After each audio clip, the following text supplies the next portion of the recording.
Hey guys, my name is Julie Salant. I am an intuitive healer and I am an animal communicator. And I wanted to do this quick video for you to introduce you to me and to what I do. And a lot of folks have lots of questions about animals and how they speak with us, how they communicate with us. I personally have the ability to speak with any animal. I can speak with dogs, cats. I've got horses, obviously. This is my horse, Zeus. I've had horses for over 25 years. I've had animals all my life since I was a little girl. And I was always taught to respect animals since I was small. And I was born an empath. I was born with a way to connect with animals, to understand what they're saying. They send me words and they send me images and they all talk to me. And I can speak with animals that are here, or I can speak with animals that have passed over the Rainbow Ridge, that have passed on. And that brings a lot of owners closure because they can send messages back and forth to their animals. And if you're in the here and now, I can also help you with your animal if your animal is sick, if there is any sort of questions that you might have surrounding nutrition, or I'm not a nutritionist, but I can always ask the questions. The common questions I get are, is my animal sick, or what's wrong, or what can I do better? If your animal's passed on, it's usually something like, did I do the right thing? Was it too early? Are they okay now? Do they understand why? And just to give you a little bit of a background on kind of how this started for me, when I was 15 years old, we had moved about 7 times in 7 years. And that was very difficult for me because every time I went to a new school and I was in a new place and then I would make friends, I'd have to leave. And so that made me very lonely and I'd have to start over. And it was just really difficult for me. And I always loved horses. I was put up on a horse when I was 5 years old and I immediately connected with them. And for those of you that don't have experience with horses, horses are master healers. All animals are healers, but horses especially are very, very masterful healers because what they do is, because of their large body, they can hold a lot more energy than a dog or a cat. And because of that, these horses will basically, they're a mirror for the human. So if they see someone who's nervous or aggressive, they will either run away or wait until you calm down and then come back to you. And they try to heal us with their ability to forgive easily. And they're very, very accepting, as most animals are, which is why most people love animals, right? Because they understand us, they connect with us, and they don't judge us. And humans love that because we're very judgmental beings, and that's not the way animals are. The way that this happened for me was I was always able to connect in and see the heart of animals. I don't see the outside so much as I see the heart. For me, especially even with people, the heart is the most important thing. I don't care about the shell. I don't care what you look like. I care about your heart, and I care about what your heart is trying to say and what your soul is trying to say and experience. And that's how I can see the roadblocks that stop you from getting to where you really want to be, right? But for animals, the way that this happened for me was that one night my father had said, this last move, I'm going to buy you a horse because you need to be somewhere where you're not going down the wrong path with the wrong people in high school. So he bought me a horse. And if you don't know, you spend a lot of time at the barn. I was there every single day. And, you've got to clean up the stalls and stuff like that. So we had a boarder there who had a beautiful mare, but he was very cruel to her. He would beat her all the time. I didn't understand it. And I was only 15, but I just didn't understand why he was always hitting his mare. And one night, it was a very wet night. It was raining, it was pouring out. And I was tending to my horse. There was no one there. He brought her in and he took off her gear and he left. Now, he never brushed her anything. So this was not uncommon to leave her wet in her stall. But this night was different because I had my back turned to her and I was talking to my horse, waiting for my parents to pick me up. And I heard, "Help me." And I kind of went, like turned around and I thought, There's no one here but me. There's no other human here but me. So I kind of thought, oh, that's kind of weird, but maybe I just heard that, And then I heard it again, help me, please, help me. And I turned around and I went to her stall and he had taken her through barbed wire fencing and her ankles, we call them something different, but for you that don't know, her ankles were bleeding. So she was bleeding around her ankles and he left her wet and bleeding in her stall. And she just said, I need help. Please help me. So of course I ran to the owners of the barn that lived on the premises. We got her help. We got her a doctor. And that was the first time I heard another being in my head speaking to me. And she was really in dire straits. She needed help. She needed medical attention. And I never forgot that night because that was the first night that I actually heard and understood animals. It started out with horses and then it progressed to cats and dogs. So that's how it began. And what I do now is I talk to animals all the time, whether they're here or whether they're far away or whether they're in heaven. And the most important thing that animals want you to know is that they are here to help you and to heal you.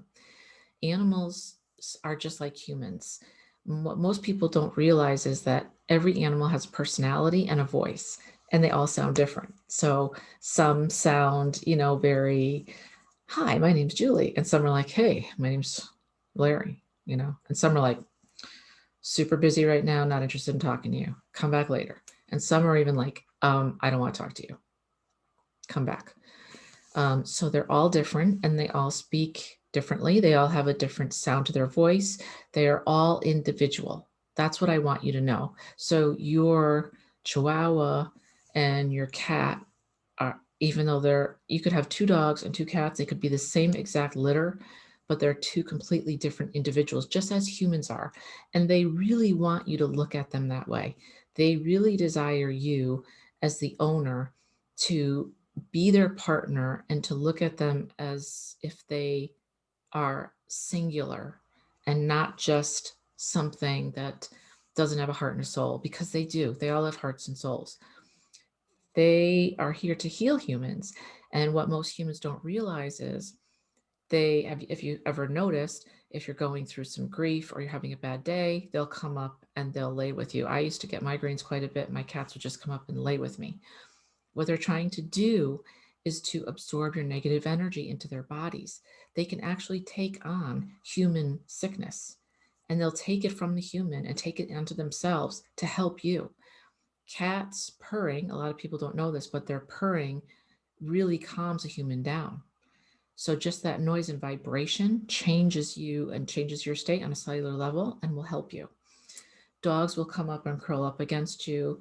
And sometimes if you're having a really bad day, remember, animals see you at your good days, your bad days. They see you all the time, right? So they see you happy, sad, and everything in between, right? They go through everything with you. So they can feel your frustration. They can feel your joy. They can feel your sadness. They can feel your happiness. They feel everything you feel. And if you're having a really hard time, let's just say that you're very sad. Let's just say someone someone passed away recently in my family. What a lot of times they'll do is something really silly. Like they'll do something so out of character that you'll start laughing and you'll be like, that's so stupid. I don't know why you did that. Well, the reason they did that is because they wanted to pattern interrupt you from grieving. And the way that they do that is to do something really funny or stupid or want to go outside for a walk. Anything that will stop you from being sad and make you laugh for a minute or just change gears to help you get out of your stuff, to get out of your funk. So it's in these ways that animals help us that people don't realize. They just think, oh, that's just, my cat being dumb. That's just my dog being stupid. Or, oh, you have to go out again. Yeah, they're doing it, though, a lot of times just because they want to get you out of your environment and change things up for you so that you can stop grieving and have a little moment of happiness. So animals are here to heal you. They all have their own personalities. And yes, you can a lot of people can speak to them, but they don't take the time to really understand them because it takes a little bit of time to get on their energetic level. The way that I look at animals is I get on their energetic level. So all I need is a picture and a name. And once I have that, I kind of find them, search out their energetic system. And once I find it and I have permission, I say hi, and then I get permission to talk to them, that's when I can go in and get all their information. Now, once I have that energetic level and scent of them, if you will, signature, I can find them anywhere in the world. So I can talk to a horse in Spain, I can talk to a cat in Greece, and I can talk to a horse just down the street, right? It's all energy. Just the same thing as if they've crossed over the Rainbow Ridge. It's just energy. And by the way, what many people don't understand is if you've had to put your animal down because they were sick, 9 times out of 10, the animal always understands. I've never met an animal that hasn't understood. And a lot of times the animals will say, this was my path. This was my soul's journey. And I knew it was my time to go. And I asked my human for help. A lot of times they will say, and they'll look at the human as if to say, I need help here. I'm really sick. I can't do this anymore. I'm so tired. I'm so old. I need help. Please help me. Help me, help me, help me. And so the human will help, but then the human will feel guilty because we all do. Nobody wants to do that. And selfishly, we all want to hang on. But you need to do what's best for the animal. And the animal is always in heaven. They're always with the creator and they're always happy.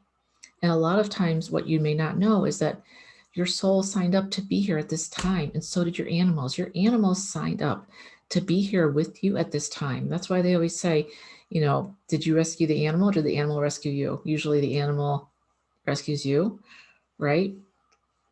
Because it's contract. You have contracts with other humans, other souls, but you also have soul contracts with animals too. My horse Zeus, I've had him 13 years now. He was 2 when I bought him, and when I found him, and he was very much didn't like humans.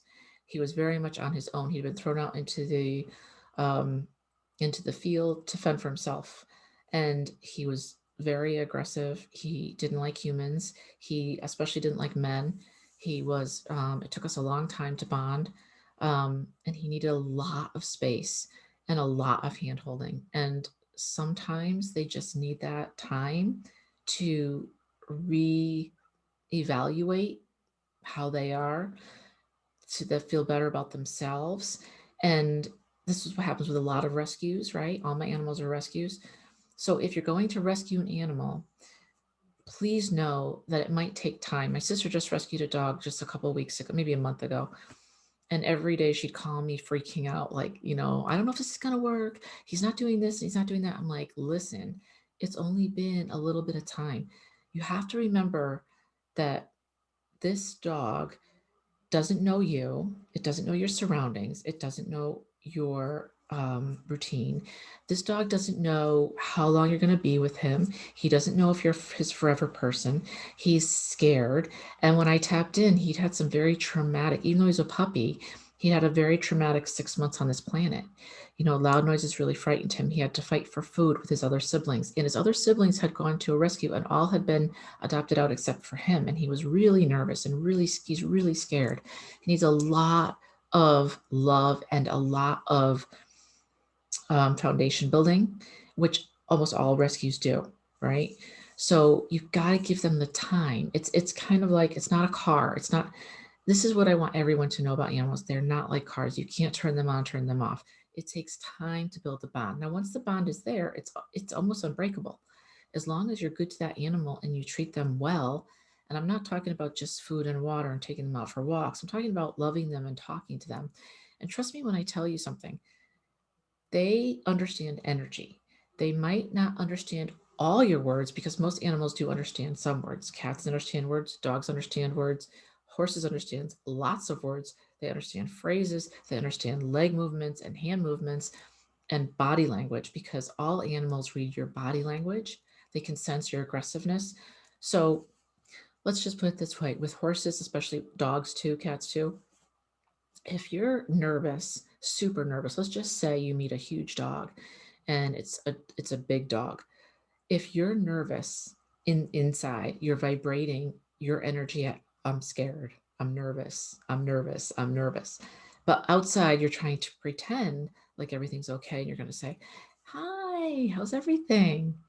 That animal knows because they're not listening to your voice, right? They're reading your body language and what you're vibrating at. And you're vibrating as, I'm scared, I'm scared, I'm scared, I'm nervous, I'm nervous. And that dog or that horse is going to match that vibration and say, I'm scared. I'm scared of you because you're scared. And I don't know what you're scared of. I don't know if it's me or not, but I'm going to match you. So now you've got a scared dog and a scared human, or a scared horse and a scared human. And that's not a good combination. Whereas if you're vibrating and you're really relaxed and you say, oh, hi, how are you? But they match, because the animals are always looking for the match. Okay. So if your vibration and your energy matches what you're saying, then they're okay with it because you're on the up and up. But if inside you're really scared, it's why it doesn't work, especially with horses and dogs. They're very similar in the way they're trained. If you say, it's going to be okay, it's going to be okay, but you're literally shaking. This has happened to me. You're shaking. It doesn't work because they're feeling your vibration. They don't listen. They understand some words, but it's more about the feeling and the vibration that you're giving off to them. So you really need to work at, if you're scared, you really need to work with someone, because with someone who is good with them, they'll be calm, they're centered, they're relaxed. It doesn't matter what that dog does. It doesn't matter what that horse does. They can have a moment. They can be like, oh my God, I'm so, they can go crazy. It doesn't matter. If the human stays centered and relaxed and calm by breathing, not holding your breath, I'm safe, which means the animal, if that person's safe, then I'm safe. If this person's not safe, I'm not safe. I recently, so my sister, going back to my sister, she asked a dog trainer to come in, and he's much like Cesar Milano. He has a bunch of different rescue dogs that he has, one of which was a big black, it wasn't a Doberman, it was I forgot, but it was a very big dog, Rottweiler. And when this thing came out of the car, I was like, this is a big dog. But I got scared for a second, and then I was like, just relax. This dog, he was such a sweet dog. This dog was actually an ambassador for other dogs. So this big Rottweiler, big black Rottweiler, was being an ambassador for my sister's tiny little dog. So the little dog is like, meh, meh, meh, meh, nervous because the dog's scared of the big dog. The big dog's like, And the difference was that the dog trainer had trained this dog so well to know it's okay if other dogs come at you. You're safe because I'm here and I'm going to protect you. It's the same with horses. It's the same with dogs. Cats are a little different because cats, and I have two of them, cats are very loving. But as we all know, cats have their own personalities and they want you when they want you. Dogs are a bit different. Horses are a bit different. Once the bond is formed, they truly want to be with you all the time. Cats do want to be with you, but they're just more independent minded. Let's just put it that way. But what I'm trying to say to you is that they see you at your best and at your worst, at your happiest and your saddest. They see you through grief. They see you through loss. They see you through joy. They see you through wonderful things. But what they try to do is form a bond with you. They want to be around you. They want to heal you. They will take your negative energy no matter how big or small they are. And they do funny things or just things to break your pattern interrupt. They care about you more than you know, and they understand more than you believe. I have had people where I've done readings for them, and I will say, your dog is showing me that you're not sleeping. Why? And they'll go, how did you know that? Because the dog sends me a picture from the dog's perspective. So the dog's on the floor looking up at the person, tossing and turning in bed. Or you get up in the middle of the night, you get up, you go to bed, you get up, you go to bed. And the dog shows me that. And the dog's like, what can I do to help? My person's struggling. What can I do? So they show me a picture of it. And then they'll tell me, yeah, this happened. The dogs and cats and the horses, all animals, they always want to help us. And if you have a rescue, please, please, please take the time to understand the breed that you're getting. Okay. and to give it time and to form a bond. And most importantly, if you're nervous or scared, find the right one for you. But if you're nervous and scared, find a trainer to help you. Find someone like me to be the bridge to really help you with it, because what they speak back to us and they'll try to tell us, but they're trying to tell us things in their language, not our language. And that's what I can do. I have people send me videos of them showing me what their animal's doing. And then I will tell them, this is what your animal's doing. And this is why, and this is how you can correct it, or you don't need to correct it. They're just showing you that they need this from you and you're not giving it to them. And a lot of times it's being that rock for them, because they just want to be safe with you. They want to know that if everything hits the fan, that you have their back. That's all they want, that you'll protect them. They have to know that it's safe with you, safer than anywhere else in the universe. And if you can get that, and that means you being calm and you being collected and you taking deep breaths and not holding your breath, that's huge for them. Because once they have their safe space and they know it's with you, they never want to leave. And then everybody's happy and they can always look to you. And if you have a big dog and there's a little bit of another dog comes towards them and they're like, I'm scared here, and you step in like, I'm good, I got this for you, don't worry about it, it's okay. Those are the animals that you can make ambassadors to other animals that are nervous and scared, because a lot of times aggression or acting out is just because they feel scared or they feel nervous or they don't know what to do or they don't feel protected or they don't have a bond with you. There are so many people that have animals and they just feed them and walk them and that's it. And they don't take any time with them. And those animals, they need love too. They need love and they need companionship. And I know for a lot of you out there, this sounds very basic, but trust me, there are a lot of people who don't know this because they don't look at animals as having souls. Animals feel pain. Animals feel sorrow. They feel sadness. They feel happiness. They feel hurt if you leave them alone for too long. They feel sad if you put them in a corner because they just want to be with you. To them, you're the center of their whole world. So if you're having a bad day, they're going to have a bad day. And they want to know, how can I make it better for you? So I hope this helps a little bit. This is obviously just a very little bit about me. It's a little bit about my work. It's just a little bit about what I do. My goal is to enlighten you, to give you information about animals. And I'm also going to talk in further videos about wild animals, because one thing that I do in my work is I have wild animals that I work with, energetically, of course, who offer me graciously their attributes for what you're lacking. So let's just give an example. I spoke with somebody the other day who had lost his father very recently to COVID, and he was really grieving. And I said, what I would do for you immediately, my wolf came through, and he would offer him the attributes of the wolf, which are the pack mentality, surrounding him with that pack love to give him the opportunity to feel supported, because where he was, he didn't feel support. He felt all alone. And that's the last thing that the animals want. I mean, the bear would bring in some strength. The horses bring in their grace and their forgiveness. All animals are so forgiving, guys. This is another big thing I want you to know.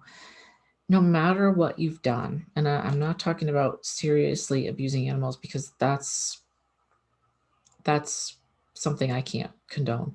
But if you're having a bad day and things aren't going well, and you yelled at your animal, or you might have spanked them, but if you basically take good care of them, animals love you no matter what, and they want to please you and they want to make you happy and they don't want to see you hurt, but they do feel, right? So just know that they do feel a lot of what you feel, and they do feel your fear, and they do feel afraid, and they do have souls, and they are very amazing beings. We are lucky to be in their lives, and you do have soul contracts with these animals, whether you know that or not. I'm here to tell you, you've signed up for this time, and they've signed up for this time to be with you and you to be with them. It's a contract, just like humans have contracts. And you signed up right now to be here in this time, in this universe, with all that's going on in the world, to shine your light, to bring your gifts out. And the animals are the same way. And they've signed up to be here for you, to help you, because they have lessons for you and you have lessons for them. And that's how it works. So lots of future videos. I would love to talk on this more for you. I will actually probably get to the point where I'll start doing readings for people. If they call in ahead of time, we can do some readings. It'll be fun. And yeah, I'm looking forward to this. So guys, I welcome your thoughts on this. Please send me your thoughts on this video. Let me know how I can help you. Ask me some questions. I'm happy to help and give you more input. And I can talk to all kinds of animals. They can be wild, they can be domestic, and they can be anywhere in the world. All right, guys, thanks so much. Hope you like this. Give it a 2 thumbs up and talk soon. Thanks.